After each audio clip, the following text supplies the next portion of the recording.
Ladies and gentlemen, boys and girls, the Poohniverse continues.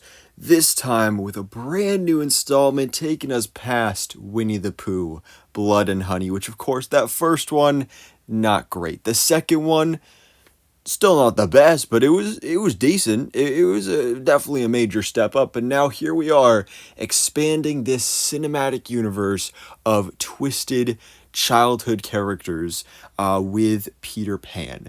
Now it's released in theaters right now with a very limited release.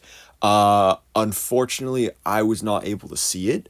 It was released at one theater near me, and it only played for, I think, like 3 or 4 nights, and it was only at 7 o'clock p.m., and of course, I had stuff all 3 of those nights, so I wasn't able to see it.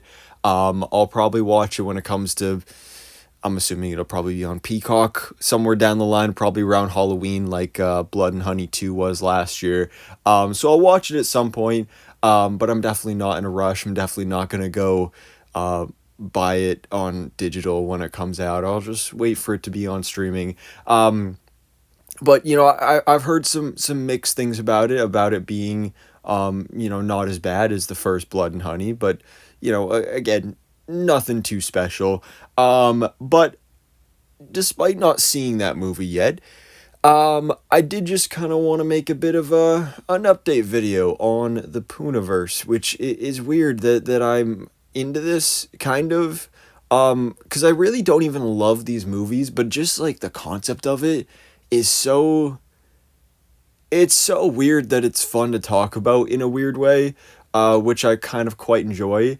Like the fact that I got excited, we got a new poster for Poohniverse Monsters Assemble, which, if you guys didn't know, is this big crossover event we are building up to with these films, where basically all of these monsters, these twisted childhood characters turn horror icons, are teaming up for this big one cinematic event.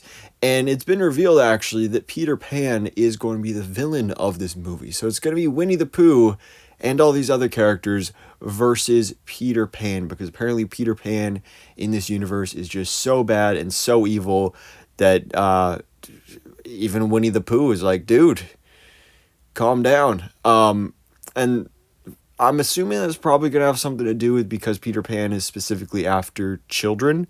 Maybe Winnie the Pooh has a thing against that. It almost kind of seems that way with this history with Christopher Robin and some other characters in that second movie. So I suppose that could be interesting to see. But this right here is just, again, it's weird, but like so funny at the same time. Like the fact that this is a Captain America Civil War style movie poster and sort of movie that we're building to, and they're like, oh, place your bets, who's gonna win, Winnie the Pooh or Peter Pan? And some of the things I've heard about this Peter Pan movie, I feel like little Petey, he doesn't stand a chance. Winnie the Pooh is going to whip out his flaming chainsaw, and Peter's not going to stand a chance. But I'm still very much looking forward to seeing this and how we go about getting here. I don't know when this movie is coming out, because it was announced that this film would be out in 2025, but we still have quite a few other films in this cinematic universe that I believe are coming out before it. So I don't know how we're squeezing all of those in so soon. We've seen previews for Bambi The Reckoning. We saw, I don't know if we saw a full trailer, but there was, I think it was the post-credit scene for Blood and Honey 2 was a scene from Bambi, and that looked actually kind of promising. So Bambi is coming at some point. We also have Pinocchio as well, which is going to be another big one coming up soon. Robert Englund is going to be in that film. I believe is the voice of Jiminy Cricket. So that's just insane that Freddy Krueger is in one of these movies. And speaking of Pinocchio, we do actually have a first look at this. This came out a while ago, but I figured, since I'm doing a sort of general update video, might as well bring that up here. And this, honestly, I'm kind of excited for. I've never really loved the whole Pinocchio storyline.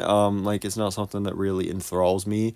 But this is kind of exciting that they're doing actual puppetry and animatronic work, and like this looks really good, especially for an animatronic. Like I look at this and thought it was a person in makeup and prosthetics or something along those lines, but no, this is an actual animatronic they designed, and like that's honestly really impressive because obviously, you know, we know the budget has increased quite a bit since that first Blood and Honey movie, but it's still not huge. Like it's still a pretty small budget. They're still like fan made films basically. So this is honestly pretty impressive, and this looks like a really nice design for Pinocchio. But again, yeah, the Poohniverse continues. Again, I don't know the timeline of when we're getting these movies, what order they're coming in, but we are getting Pinocchio, we are getting Bambi, we are getting a third Blood and Honey movie, but that might not be out until after Poohniverse. But yeah, we're building up to this big crossover event. Is going to be Winnie the Pooh versus Peter Pan. Place your bets, people. Also, have you seen Peter Pan's Neverland Nightmares? Let me know in the comments below. Did you think it was good? Do you think he'll be a worthy Thanos, a worthy big bad of this universe? Do you think Winnie the Pooh can defeat him? Who knows? We'll have to wait and see, I suppose. But of course, as always, thanks so much for watching. Please drop a like if you enjoyed this video and hit the subscribe button so I can keep up to date on everything that goes on in the movie life.